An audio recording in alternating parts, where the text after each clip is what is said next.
And joining us now, Peter Charles Newman, author of When the Gods Changed, The Death of Liberal Canada. I just thought I'd put the Charles in there because people always want to know what that C stands for, and now they know. I claim it stands for Canada, but nobody believes me. No, I don't believe that either.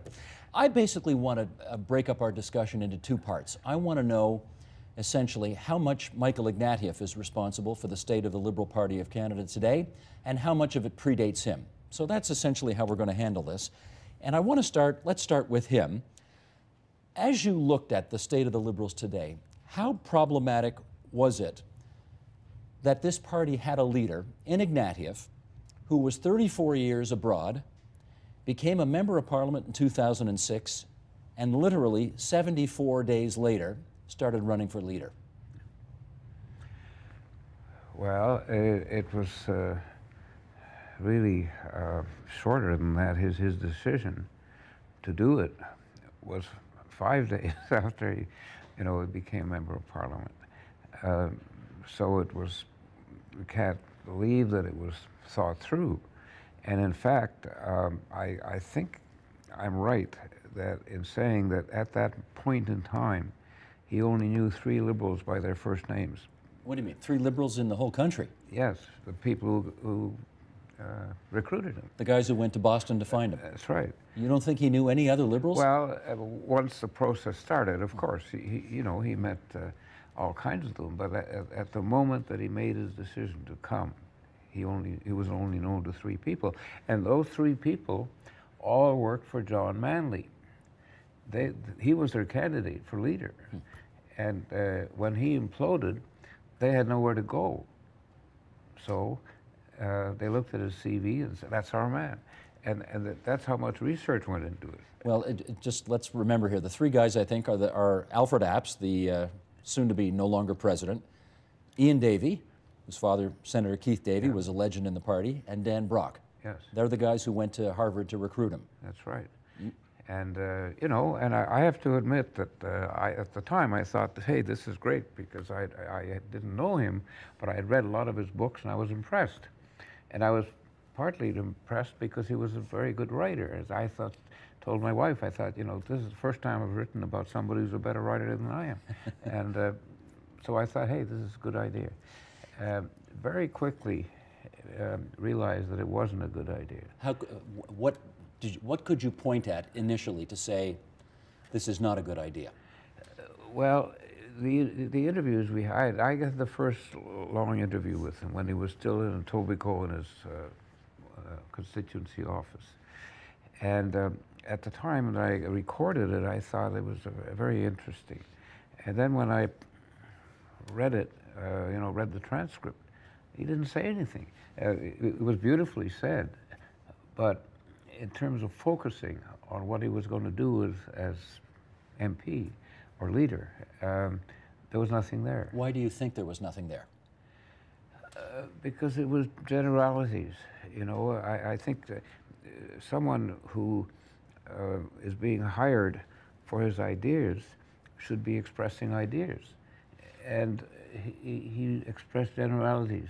There's a Gilbert and Sullivan song about that. When an admiral doesn't really say anything.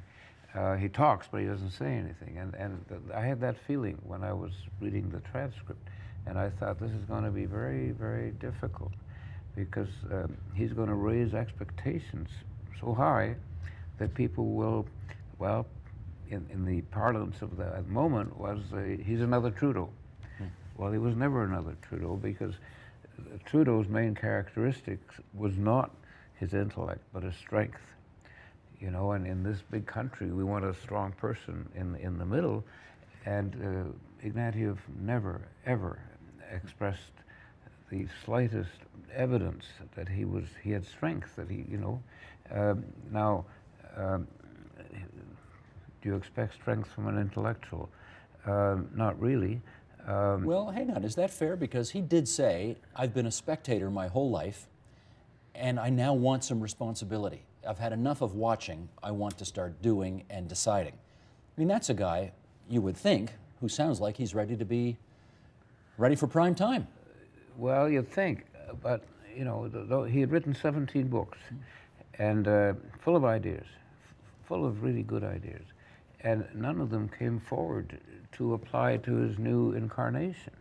That's what bothered me. And I thought he was going to be a champion of contemporary politics, which hadn't changed in the Liberal Party. You know, everybody was concentrating on either being a true Kryptonite or a Martinite, and everything else disappeared because the whole energy of the party was involved in this death spiral of two leaders trying to outdo each other, and one getting the other one out of office, which had never happened to the Liberal Party before. Martin taking Chrétien out, you're saying. Yeah. If I can pick up on your Gilbert and Sullivan metaphor, we know he wanted to be the very model of a modern Major General. Yes. He wanted to be Prime Minister, but do you think, having spoken to him, do you think he knew why he wanted to become Prime Minister? In other words, what he wanted to do with the job? Yeah. Well, certainly not in detail, and certainly not in any, you know, something that would catch public attention, public mood. He was sort of acting. He decided that to be a politician, you had to be a great actor. You had to pretend to get angry. You had to pretend, you know, to be leading these various people.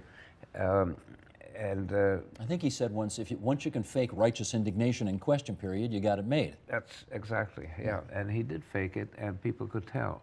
You know, the one thing you have to remember about Canadian voters is that they're always right. And I mean it. You know, they were right not to give Harper a majority until he earned it. They were right never to give Pearson a majority. They were right to reject Ignatieff and Dion. You know, whatever it is out there, and it's kind of a jungle drum. I've never heard it myself, but I know it's out there because they always do the right thing. Well, here's a quote from your book, picking up on that point you just made. It takes this is you quoting Michael Ignatieff in one of your interviews. It takes a very long time to learn the discipline of getting up in the morning and saying to yourself, what do I intend to say? What is the message? What issues should I take a position on? What issues should I stay away from? I can't begin to tell you how difficult it was for me to learn. It's been very humbling. There have been moments when I've asked myself, why exactly did I think I would be good at this? I mean, he's clearly got the intellectual smarts, yes. But did he not quickly enough learn the political smarts? No, I mean, one thing I remember telling him, never ever use the word abortion, you know, because it divides the country. And of course he immediately did. You remember the money that went to, I think it was Haiti, and there was an abortion clause in it that it could be used, you just stay away from it. And other things that I asked, that I suggested he do, he never did. Not that I was trying to promote him, but you know, in a conversation, you inevitably hit the, well, you know, one of the points in my book is that he was here to earn, to wash away his guilt. Guilt over what? And the guilt over what you just said, that he was always a witness, he was never a participant, and he had watched literally mass murder, especially in Africa and in Yugoslavia, of and course. the Kurds in Iraq as well. And in Iraq, and he felt that it was high time for him to become a participant, get into the arena. But he got into the arena and he didn't know what to do with it. You know, he wasn't used to it, and it's unfair in a way because he spent his whole life seeking truth. That's what intellectuals do. Politicians seek power. You know, where do the two meet? Nowhere. It's not an intersection. Well, I wonder if part of it, though, is that when he saw these peoples being massacred in the way that he did as a correspondent, he ended up taking a very muscular view of foreign policy and military usage. And that's not where the Liberal Party today necessarily was. And particularly on Iraq, how much trouble did he run into? Because what he believed on Iraq, which was that it was a just war, and what his party believed were poles apart. Yeah, well, as you know, that came about because of his experience with the Kurds, when he saw Saddam Hussein using poison gas to kill, women and children, and he said, this man has to go, and I will support anybody who's going to get him out of office. And that's an understandable and very human reaction. But it shouldn't have been translated into, supporting an unjustified invasion, which it was. But when he said it, he wasn't thinking like a politician. He was thinking like an academic, an intellectual, or whatever. Exactly. Yeah. Can I just ask you to answer the last question that he himself posed in that quote? Why exactly did he think he would be good at this? Because he was good at everything else he tried. And, don't forget, I was going to do a biography of him. And I've got like 20 boxes of stuff. Are you interested? That'll never see the light of day now, I guess. Yeah, huh? which I didn't, which I had to take out of the book. And, it would have been a great biography. Because you thought he was going to be a superstar. Well, yeah, so everybody did. You thought he was going to be prime minister. Yes, that was the title, The Making of the Prime Minister. So I had all that information, and it added up to an interesting person. And I always follow my curiosity. I thought, well, if I can get to the bottom of this fellow, it's going to be, something that people want to read, especially if he's prime minister. But there's little nuggets here which really tell a bigger story, and one of them is your quote about David Peterson, the former Ontario premier, who said to Michael Ignatieff, "I'm going to kick you in the nuts if you give a profound answer to how are you." The answer, Michael, is fine. That's right. Yeah. That was part of his problem, I guess. Yeah, huh? that was very much a part of his problem, because that would be a specific, definitive answer, and he never gave one to any question. We have seen in the past that successful leaders often emerge from bruising leadership conventions. You go back, you think about Bill Davis on the 4th ballot, Brian Mulroney on the 4th ballot, John Turner on the, Trudeau on a 4th ballot, Robarts on the 6th ballot, Dalton McGuinty on the 5th ballot. He had the leadership handed to him on a silver platter. Was that a problem in hindsight? It wasn't a silver platter, it was a coup d'etat, because he completely went around the process and had his people manipulate the vote, and he won because he moved in and snookered the others. It wasn't. There was no convention. There was, exactly. Yeah, they handed him the leadership. Yeah, and so he was appointed a saint without any thorns, and I think that was a big mistake on his part. I think he should have earned it. We remember the ads during the election campaign very well, right? Michael Ignatieff, just visiting. Michael Ignatieff, he didn't come back for you. How much damage do you think those conservative campaign ads, which started running well before the campaign started, did to his prospects?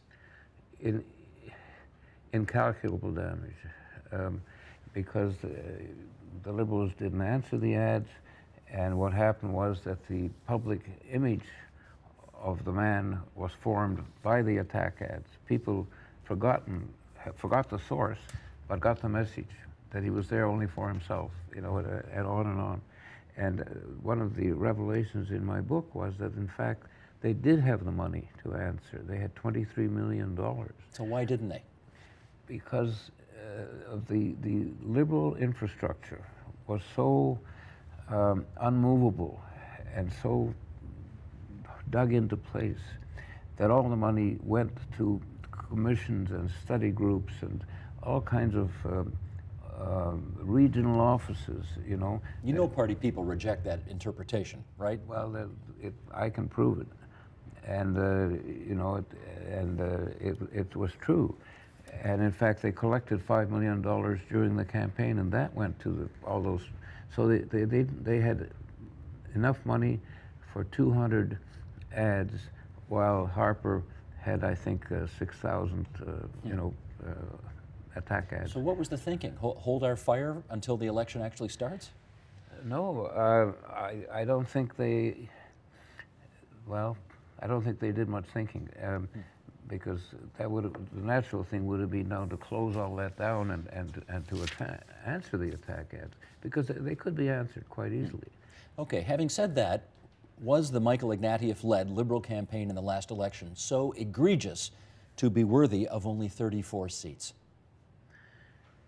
Well, you have to say yes. And the reason I put it that way is that, as I said before, the voters are never wrong.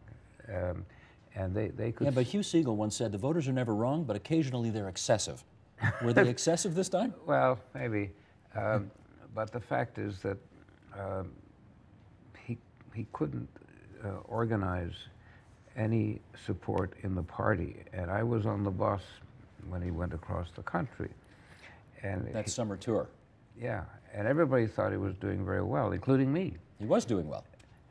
No, he wasn't, because what he was doing was talking to the converted, which he didn't know because he didn't come up through the party and didn't recognize the people that came out to cheer for him. They were liberals. They were going to vote liberal anyway.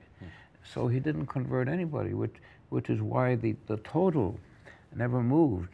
You know, at the end of the tour, the total was the same because these people would declare themselves as liberals, which they had before and after in the surveys taken. So he didn't win anything, and he didn't realize that, which he would have if he'd been here. And that was the one, you know, legitimacy to the criticism that he was away, that he didn't know that he was talking to the converted. Okay, that's Michael Ignatieff. Let's now focus on the party. And to start that up, I want to bring this chart up, which is, you know, of course, they called the Liberals the natural governing party of Canada for the 20th century, and here's why. They had people like Wilfrid Laurier at the helm, who was the leader for 31 years. William Lyon Mackenzie King, who was the longest-serving prime minister ever in Canadian history. Louis Saint-Laurent, who won the biggest Liberal majority government ever. Pierre Trudeau, who won 4 elections. Jean Chrétien, who won 3 straight majority governments, back to back to back. But subsequent to Chrétien, it's been Paul Martin, 1 minority and then out. Stéphane Dion lost half of his seats. Michael Ignatieff lost half of Dion's seats. The numbers have got worse basically for a decade straight. So how much of the Liberals' problems really predate Michael Ignatieff? Well, that's really the main thesis. I blame Ignatieff, as I use the image I use is the iceberg that sank the Titanic, and you're blaming the iceberg. You should have blamed the crew that ran into the iceberg, and that was the Liberal crew. And they had grown not only lackadaisical, but arrogant. There was a sense of entitlement that they were the Canada's natural party, and they were dedicated to their positions as opposed to a cause. They had fired all the idealists, you know, people like Tom Axworthy, who were there because they had ideas, not because they were ambitious. And the party fell into the hands of professionals, lobbyists, and, you know, the people that shouldn't have been running it. You call them Earnscliffe men. Yes, exactly. That's right. And so the party that Ignatieff led did not deserve to win, and I think he realized that. And I had a very distinct feeling, you know, I interviewed him very, very often, and those last few interviews, he never said this, but I had a strong, strong feeling that he just wanted to get the hell out of there. Anything to get out. At what point did you he feel had enough? Pardon? At what point did you feel he had had enough? April of the year, So before the election was called even? Before the election was called. Huh. And that's why he called it, because the polls were very much against him. Well, he didn't call it. Jack Layton called it. Remember, Layton's the guy who at the end of the day... Well, I know, but I mean, it was set up so that Ignatieff wanted it too. True. True. And he wanted it because he wanted to get out. Well, let me go back to your point about what the Liberals thought of their position in Canada. And that quote from Jack Pickersgill, that cabinet minister from many years ago, is so good because he said, "It's not merely for the well-being of Canadians, but for the good of mankind in general, that the present Liberal government should remain in office." He was talking about the Liberals of 6 decades ago. Did too many liberals feel that way about their party? Oh, absolutely. And if there was a cancer cure, it was because the liberals were in office. It was total. It was Pickersgill. I deliberately picked because he was articulate about it. Most of them sort of, whisper it. But yes, they were unbeatable. And you got to say that it was true. They were in power longer than any Democratic Party anywhere. So they became the natural governing party, and not like Mr. Harper with 40%, but they got real majorities over and over and over again. Parties need 4 things to win, at least: good leader, good policy, regional power base, ability to raise money. We know what you thought of the leader. Did they have good policy going into that last election? Good God, no. They had this silly thing about a coloring book or something that nobody paid any attention to. They had nothing to offer, partly because they were far too responsible in terms of budgets, but it doesn't matter. In an election, you offer, people don't vote for what they already have. They want something new. And in terms of power base, they had lost the Maritimes, they lost Toronto, they lost Ontario, lost Quebec a long time ago. They only had 2 members in all the prairie provinces. They had no power base, and they have none now. And of course, they have no money because of Mr. Harper's legislation. So what do they have? And they admitted during the election campaign that there are 80 ridings where they didn't even have an organization. That's why I said it's the end of the Liberal Party, because they have nothing to offer, and they had nowhere to start. You don't rebuild something if the grounding is gone. Okay, but tell me this: you've predicted the death of the Liberal Party of Canada. Yes. Which has helped, I think, bring great publicity to your book. You're number 3 on the bestseller list this week, I noticed, and the top Canadian book. I didn't know about that. Thank you for Having said that, you were wrong when you said Michael Ignatieff was going to be Prime Minister, and you might be wrong about this too. Of course. Politics is difficult to predict. And I have an out in there, which you must have skipped, which is that the Liberals will come to power as soon as the Maple Leafs win the Stanley Cup. That's just nasty. That is so nasty. often that the NHL will just say, keep the damn thing.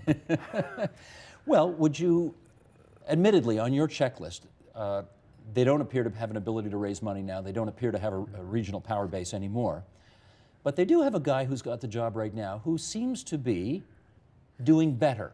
Would you agree that Bob Rae has got them in a better position today than they were 6 months ago? Yes, but, big but. If you think the attack ads on Ignatieff were cruel, wait till you see the attack ads on Bob Rae. Do you think he'll be so, look, pick your own adjective here, but how about stupid to let them go unanswered? Well, he's been here for 35 years in politics. I know, but he also almost bankrupted the province, and that's not unlike some of the Ignatieff ads.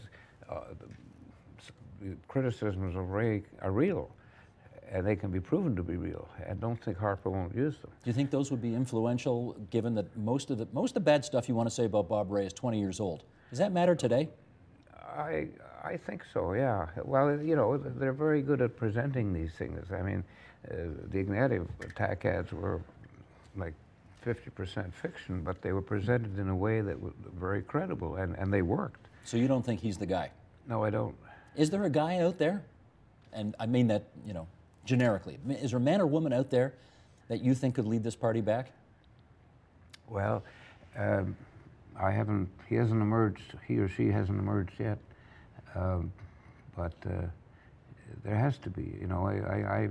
Even though I say the Liberal Party is dead, I probably should have said dying. It is dying, but it isn't dead till till those last 4 members stop playing bridge. And the reason I say 4 members, if they keep losing 30 members in an election, which they did, if they go from 34 to 4, all they can do is play bridge. You've watched more politics than any journalist in this country today, though. And so surely I don't have to tell you that almost 20 years ago the Conservative Party was at 2 seats, and look where they are now. I mean, you just can't say dead is dead, though, can you? That's true, but it's because there were some natural allies. You know, there was Day with his frogmen, and there was Joe Clark with the Progressive Conservative Party, and Harper with the Conservative Party. There were natural allies that they could go to. The Liberals don't have anybody they can go to. That's a big difference.